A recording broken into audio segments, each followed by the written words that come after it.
प्रसन्न भाई को मोर गोटे प्रश्न जे सी बोधे ये निर्वाचन रो जो पराजयटा को हतोत्साह हो पड़ती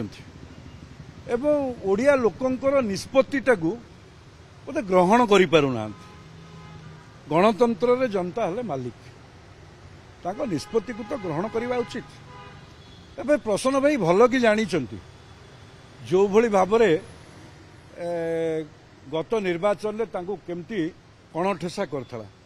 टिकट दवाई कौ भली स्थिति उत्पन्न होता समस्ते जानते। जदि नवीन बाबू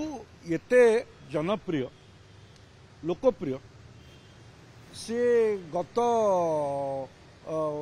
साधारण निर्वाचन रे कंटाबाजी निर्वाचन मंडली 16,344 भोट रे परास्त होते कहीं मु भावुची बोधे जो भारतीय जनता पार्टी ये 100 दिन अवधि भितर जो लोक कल्याण जन कल्याणकारी कार्यक्रम गुड़िक ता प्रति बोधे ईर्षान्वित होती। द्वितीय जेतबले प्रसन्न भाई भल कि जानी दल रे कौ भली आभ्यंतरीण स्थिति उत्पन्न होती कौ भली भावरे दल भितरे आउ एकक नेतृत्व थिला भली जना पड़ूना सी सर्वजन विदित होती गणमाध्यम से कथा मध्य आसुची दुई जन राज्यसभा सांसद मध्य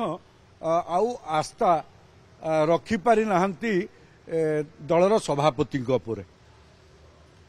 राज्य रे गणतांत्रिक विधि व्यवस्था थिला भली गणमाध्यम जानिछि एवं साधारण जनता मध्य देखिछंती कौ भली भाबरे एठी गणतांत्रिक व्यवस्था भूल लुंठित होइतिला मंत्री माने कौ भली भाबरे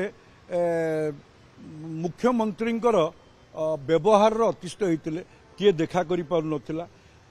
आउ जणे व्यक्ति जाई पेंडाल उपर एका रहउतिले टेंट भिडुतिले किए ट्रैफिक काम करुला जनसाधारण जानिछन।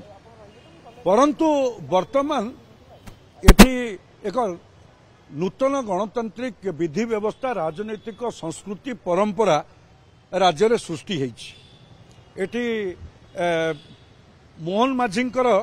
मुख्यमंत्रित्व रे जो जनकल्याणकारी कार्य लोकों पाखरे पहुंचुछि। भारतीय जनता पार्टी गणतंत्र उपरे गभीर आस्था स्थापन करे आउ जनता दरबार रे सबुबले जनता ओडिया लोकंकर स्वार्थ पई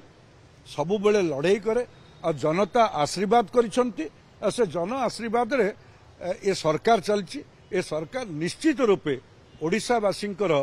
ये जन कल्याण करिवो कल्याणकारी कार्य करिवो ओडिशा को आगामी दिन रे भारत वर्षर श्रेष्ठ राज्य परिणत करिवो। ये आमर यशस्वी प्रधानमंत्री नरेंद्र मोदींकर जो विकसित भारतर कथा विकसित ओडिशार कथा अच्छी आकु संकल्प नहीं संकल्प पत्र आधार रे ओडिशार विकास करिवो।